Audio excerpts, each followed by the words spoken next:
গীতা জ্ঞান প্লেলিস্টের ১২তম ভিডিও অর্থাৎ গীতার প্রথম অধ্যায়ের ১২তম শ্লোক আজকে আমরা শিখব। তস্য সঞ্জনয়ন হর্ষং তস্য সঞ্জনয়ন হর্ষং কুরু বৃদ্ধঃ পিতামহ কুরু বৃদ্ধঃ পিতামহ। দেখুন এখানে আমি প্রথম অধ্যায়ের প্রথম শ্লোকেই আপনাদের শিখিয়েছিলাম যে বিসর্গের পরে যদি প থাকে তাহলে উচ্চারণ হয় ফ এর মতো। তাহলে দেখুন কুরু বৃদ্ধা এরপরে যে বিসর্গ আছে এবং তারপরে পিতামহের শুরুতে যে প আছে। তাই জন্য এই দুটোকে যখন আমরা একসঙ্গে উচ্চারণ করব তখন উচ্চারণ হবে ফ এর মতো। কিরকম হবে? আমি আরেকবার পাঠ করে বোঝাচ্ছি।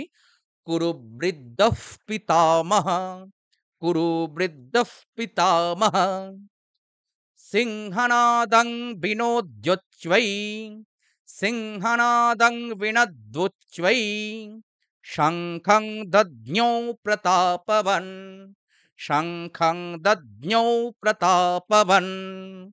শিখতে পারছেন কিনা অবশ্যই নিচে কমেন্ট করবেন। আসুন আরেকবার পাঠ করে আপনাদের সঙ্গে দেখানোর চেষ্টা করি এবং আপনারাও আমার সঙ্গে পাঠ করবার চেষ্টা করুন।